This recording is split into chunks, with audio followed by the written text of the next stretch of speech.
তুমি তো শুধু দারোয়ান নয়, আমরা সবাই এখানে একটা পরিবারের মতো। তাছাড়া তুমি এখানে অনেক দিন ধরে কাজ করছো, এই বিষয়টা তুমি আমার উপরে ছেড়ে দাও। যাও, তুমি তোমার কাজ করো, আমি বিষয়টা দেখছি। ঠিক আছে স্যার।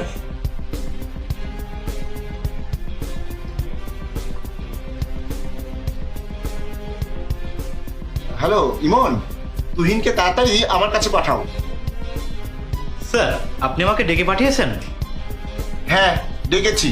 আপনাকে যে কাজগুলো দিয়েছিলাম সেগুলো ঠিকঠাক মতো করেছেন? জি স্যার, কাজগুলো আমি করেছি। ঠিক আছে, এই যে নিন আমার গাড়ির চাবি।